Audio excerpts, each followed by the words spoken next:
Hey, what's up, guys? I hope you guys are having a good day. I'm Dr. Boyce Turn Watkins left from onto the Black Illinois Girl 126 in the Black West. Business School.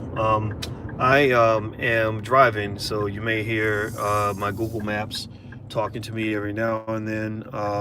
And of course, I want to be careful as a driver, so I'm going to pay attention to what I'm being told to do as far as directions go. But anyway, first of all, I want to say I'm sorry to you guys. This afternoon, some of you may have been waiting for Powernomics Continue Thursday. on Illinois 126 You know, West for 2 miles. Dr. Claude Anderson was supposed to be on today, and give me 1 second. Give me 1 second while I pick something. I'm gonna pull over and pick something on my phone real quick. Hold on. Okay, Boyce is back. Hey, what's going on? I won't be able to see your questions because I'm driving and I want to focus on the road. But one of the things I wanted to kind of hit on, first of all, I want to tell you I'm sorry about Powernomics Thursday. I know you guys were looking forward to it. Dr. Claude Anderson was looking forward to speaking with you all as well. Unfortunately, he has some personal health things they had to kind of deal with and fix. And so he will be back hopefully next week. But don't worry. He's a strong, tough man, and I have every bit of confidence that he's going to be just fine. So don't worry about Dr. Anderson until I tell you to worry about Dr. Anderson. When I tell you to worry about Dr. Anderson, then you can worry about Dr. Anderson. Anyway, please hit the thumbs up button if you just came in. Hit the thumbs up button and the notification bell if you haven't done that. Hit the notification bell. That's really important because that will allow us to notify you when we go live. So what I wanted to talk about really quick is Cuba Gooding Jr. How many of you, give me a yes or no if you've been following Cuba Gooding Jr.'s situation. Let me know if you've been paying attention to that. That's been a big deal in the media. They've been talking about it a lot on CNN and stuff like that.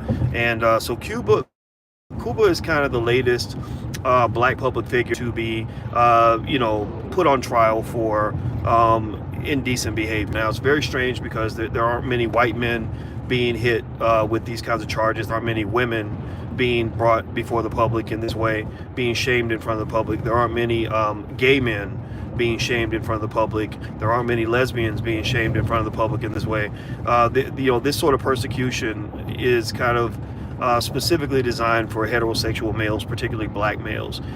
This is deeply related to slavery and the history of the way the black man has been perceived in America. You go back to the movie Birth of a Nation, one of the first major films in history, and in that film, that was the whole narrative of the film. The whole narrative was that black men are savages, and that basically we must protect our good, decent white women from these savage black men. Now, this does not mean that Cuba Gooding Jr. Do it that way. So give me 1 second here. Hold on.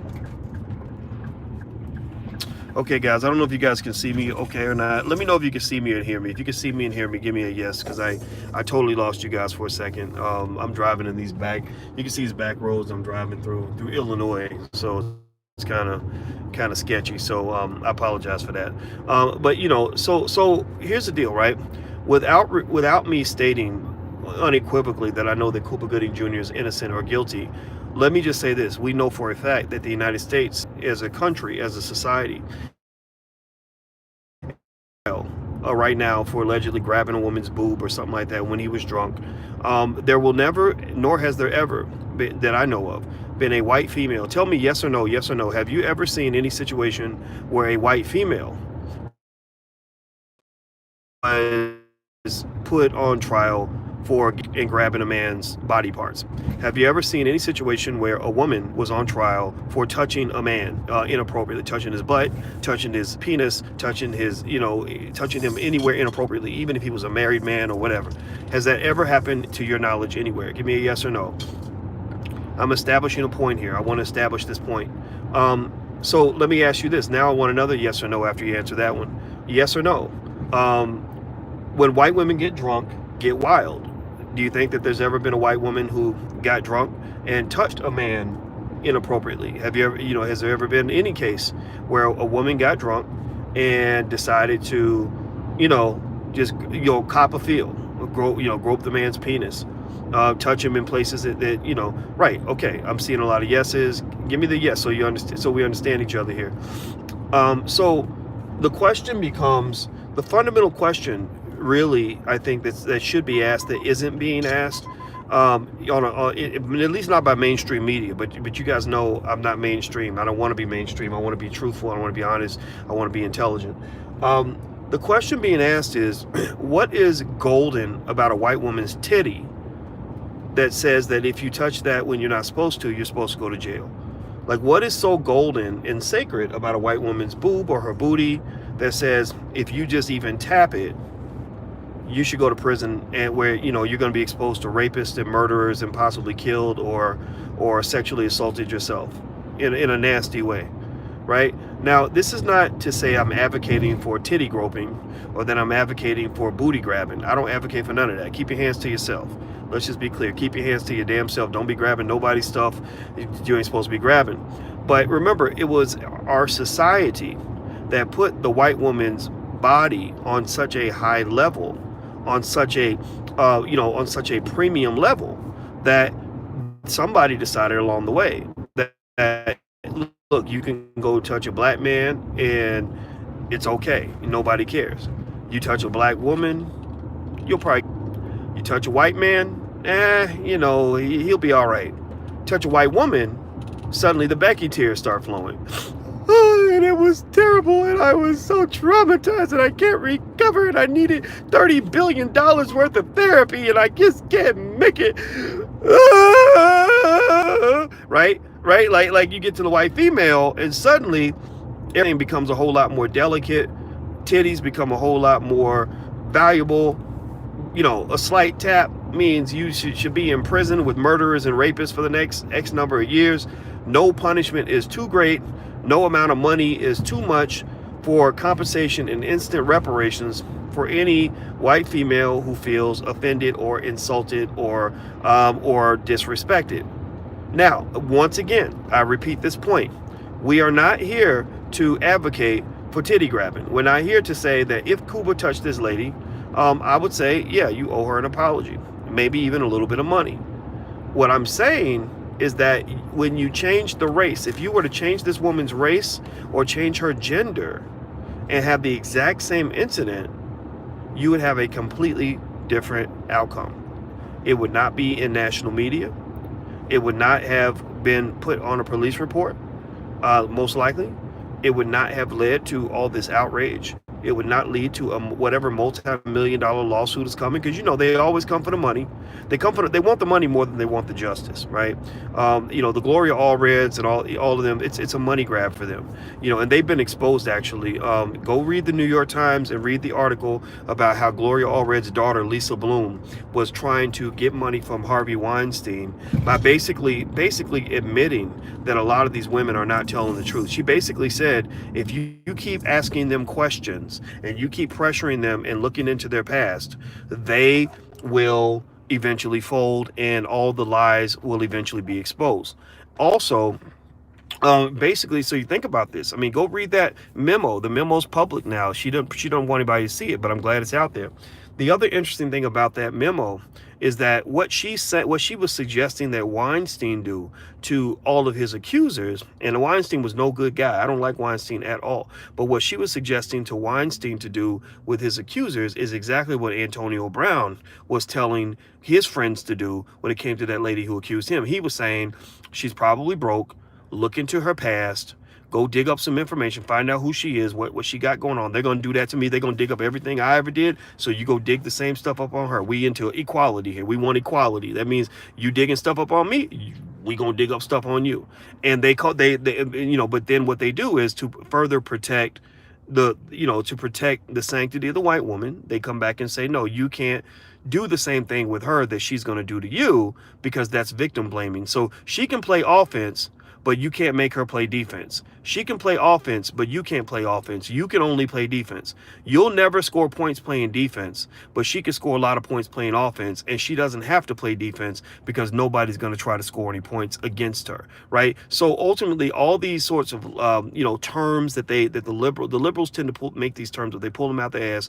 Terms like victim blaming, where everything is shrouded under the cover of victim blaming. It's no different from how in the Jewish community, for those who are Zionists, anytime you criticize Israel, they call it anti-Semitic. Anytime you even say, well, wait, y'all blew up a hospital with a bunch of babies in it in Palestine. Like, why would you do that? Oh, you're being anti-Semitic. You're attacking Jews. No, we're asking you a fucking question. Like, why did you go murder all those people? Well, you're being anti-Semitic. You're victim blaming. No, you're not the victim. You're the predator. Like, why would you do that? You're victim blaming. You're being anti-Semitic. So what my point is to say that that's the language, that's the politics of it all. This is very political. This whole takedown of Cuba Gooding Jr., if he were a white woman who did the same damn thing, because you can't tell me there hasn't ever been a white lesbian who got drunk and did something she wasn't supposed to do, touch somebody where she wasn't supposed to touch her. You can't tell me that's never happened. But I dare you to point out any public trial where that woman was put on trial for touching a woman or touching a man. So this is the kind of persecution that is designed pretty much for the black male in America. Now, here's the deal with Cuba. This is where I talk to him, brother to brother. First of all, before I move on, please hit the thumbs up button. Please hit the thumbs up button and the notification bell so you'll be notified when we go live. Now somebody says the male probably did not bring charges. That is true, but even if he had tried, chances are nobody would listen. And here's the thing, you got the Me Too movement. Most of the people who are yelling and screaming about stuff that happened in the Me Too movement never brought up charges, but that doesn't stop them from going on Twitter and having people believe that it actually happened just because they said it on Twitter. So just be clear, a lot of the people that went after Bill Cosby did not bring up charges either. None of them brought up charges. You show me how many of the accusers of Bill Cosby had filed police reports. How many police reports out of, let's say he had 30 accusers, how many of those accusers filed police reports?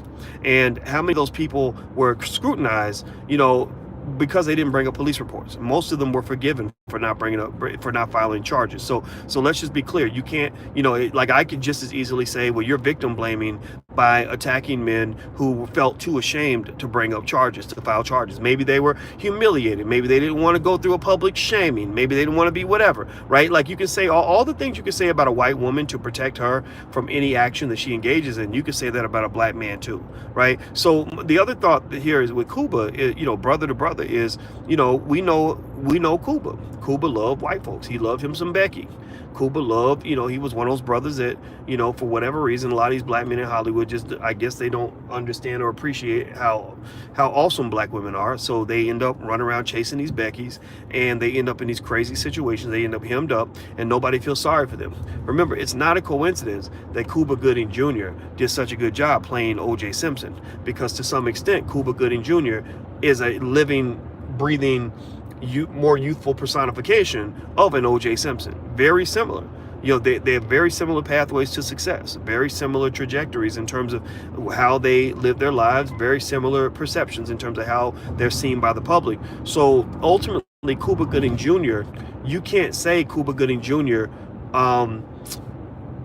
you can't say that what happened to him could happen to anybody, because it couldn't happen to anybody.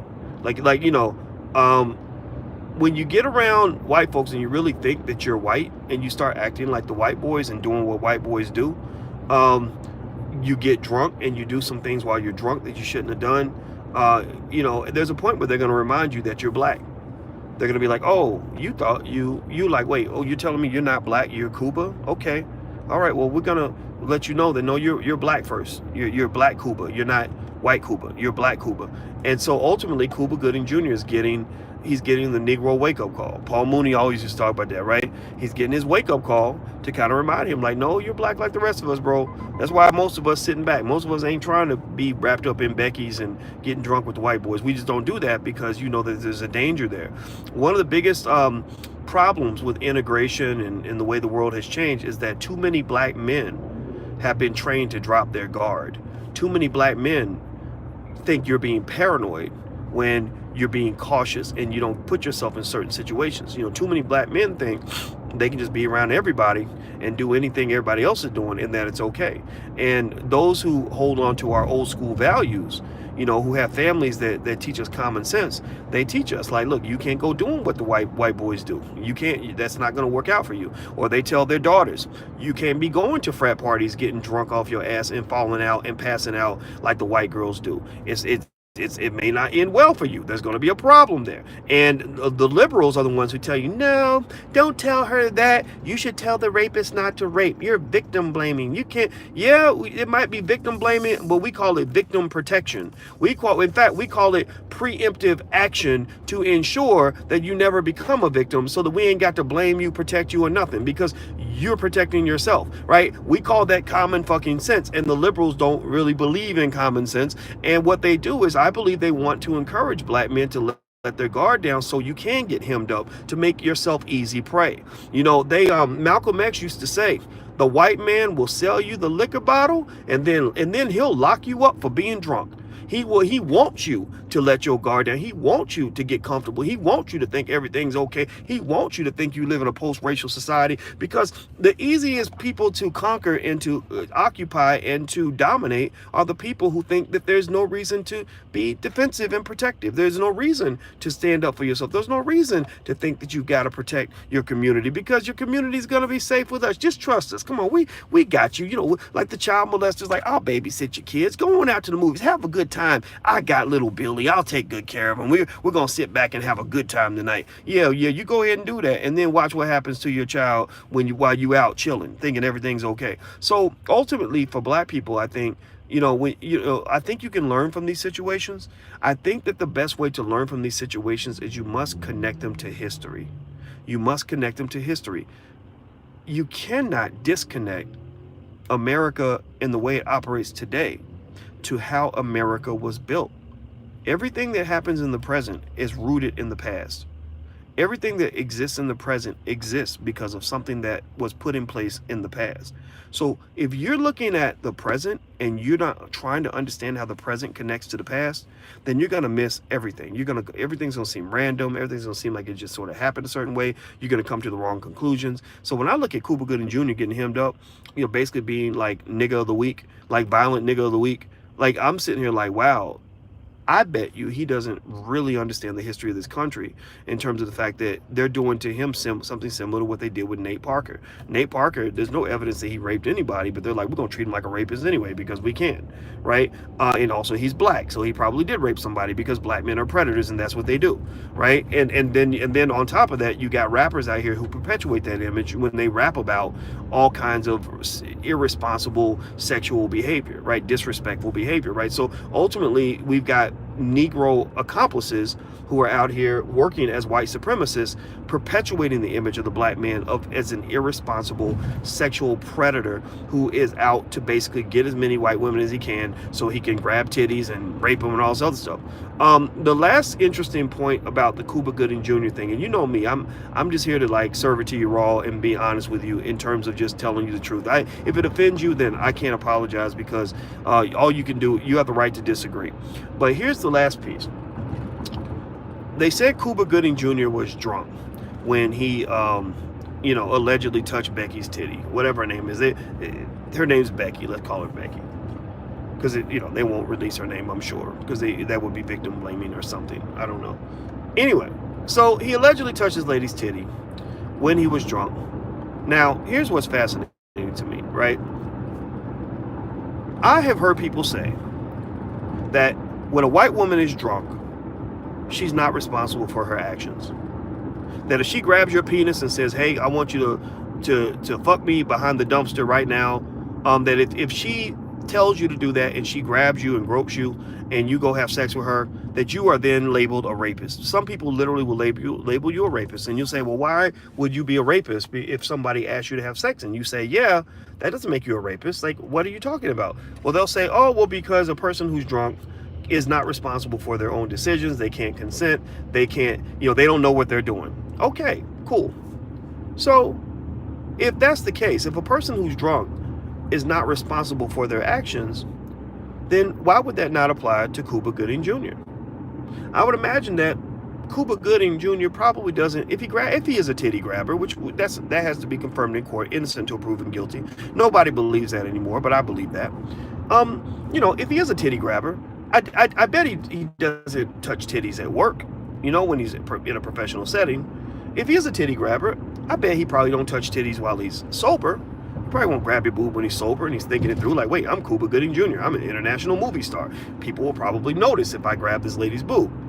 But you get drunk, your inhibitions go down. People are always thinking about sex. Most people think about sex. Men think about sex every 7 seconds, probably every 3 seconds when you're drunk.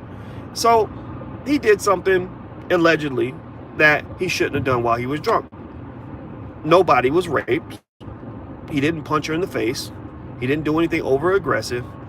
He's put his finger in a place where other men, I'm sure, have put their fingers to as a result of this. But Bill Cosby, that's what he did. He touched her, right?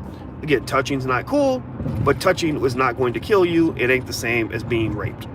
So it seems to me that if you make the argument for white females that being drunk means that you're not responsible for your actions, then why would that argument not apply for Cuba Gooding Jr.? He wasn't a threat. He didn't tackle her and drag her into the bathroom by her hair and take her body, have sex with her. He put his hand where it shouldn't have been. And if somehow this hurt her or harmed her in some way, then that means that if a 4-year-old boy runs up and grabs your booty, that somehow that's overly traumatic and that's going to kill you, and it's like worse than being assaulted. It's not. Somebody grabbed you in a place they shouldn't have grabbed you. You slap their hand away and you keep it moving, right? Now, it doesn't mean that it should be legal. It doesn't mean that it's okay. It doesn't mean you justify it, but it does say, let's put it where it belongs. And where it belongs in the you shouldn't have done that, you need to apologize category. It does not belong in the, oh my God, he's just like a rapist, he's a predator, let's put him in prison for 10 years and charge him $20 million. That's not where it belongs. So that's my perspective on Cuba Gooding Jr. Be careful with your sons, because your sons are, some of y'all got sons out here that don't know the world they live in. Some of y'all got sons out here that think racism is a thing of the past. Some of y'all got sons out here who really think that people like me are overly paranoid. And the problem is, and I've met your sons, I've met some of your sons, and some of your sons come to guys like me when the shit hits the fan, right? People like me look crazy until they get introduced to America, and then I say, welcome to America. This is America, like the song says, and by that time, in some cases, it's too late.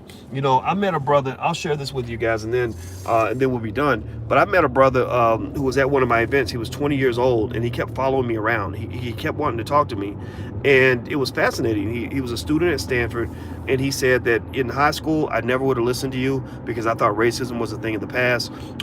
I had a bunch of white friends. I was a captain of the football team. I was a straight A student on my way to Stanford, and I thought I had the world in my hands. And then I dated a girl, and she accused me of raping her. We had sex with drunk, and she said that I raped her because she was drunk. And next thing I know, I'm being like accused of rape. And he said I would never rape anybody. And basically, he said that when that happened, all of his white friends started treating him like a rapist. He said, I couldn't believe it. I thought these really were my friends. He said also the only people that stood by him were the black women he knew. He knew some black women who had his back in their little circle, but everybody else, all his white friends abandoned him, male and female.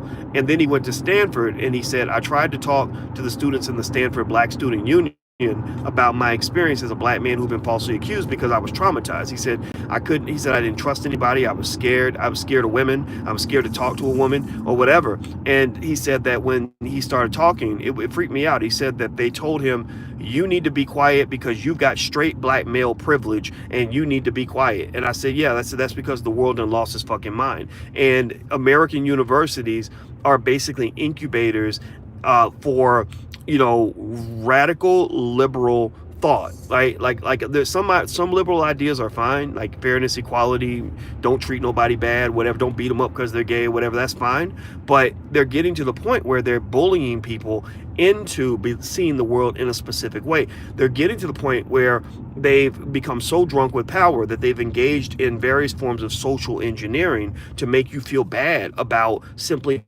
just being a regular person who has a set of beliefs that maybe some people don't agree with. They don't allow for freedom of speech anymore, freedom of expression anymore. You come to campus and somebody like me comes to campus and tells the truth and gives an honest perspective.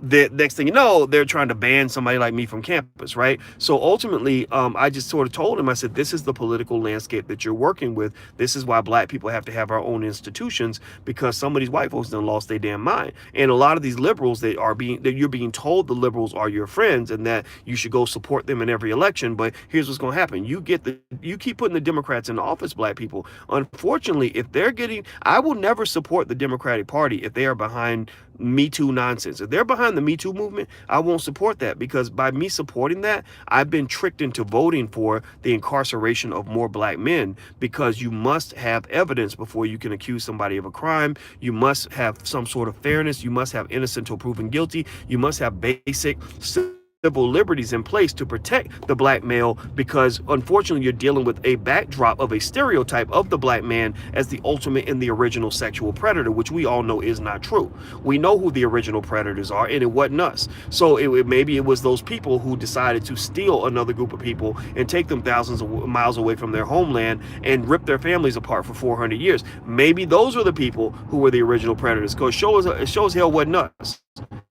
Y'all know this, right? So that's my point. Like, I just say, be careful, question everything, come to your own conclusions, get different perspectives and pick the one that works for you, and don't let anybody bully you into a narrative or an agenda that is not consistent with who you want to be as a black person. I'm not Democrat, I'm not Republican, I'm always black, and that's what it is. That's what you're gonna get from me every time you hear me talk, until the day I die, until my casket drops. That's who I'm gonna be. So anyway, I'm out of here, guys. Hit the thumbs up button, share and subscribe button. Please hit the thumbs up button right now. Also hit that notification bell, and I'll let you know when we go live.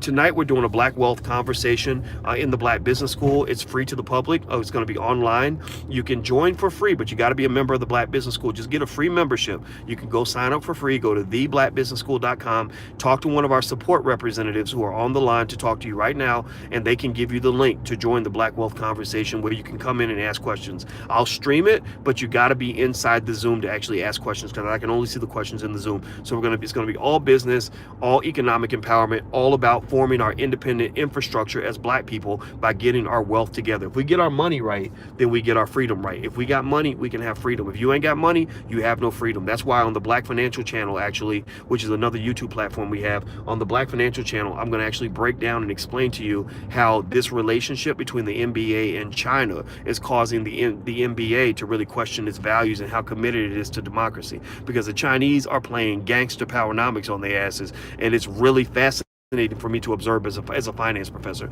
Really fascinating, right? And I'll analyze that a little bit later. In fact, we'll analyze that tonight during our Black Wealth conversation as well. So hit the thumbs up button, share and subscribe button, hit the notification bell. Also, I'll be in New York. We're going to have a day-long investment seminar in New York, 8 hours long. You, me, in a room, a small group of people. We're going to talk about investing, building wealth for your family, turning your kids into millionaires, all kinds of stuff. So if you'd like to join us in New York, you can go to drboycenewyork.com. That's drboycenewyork.com.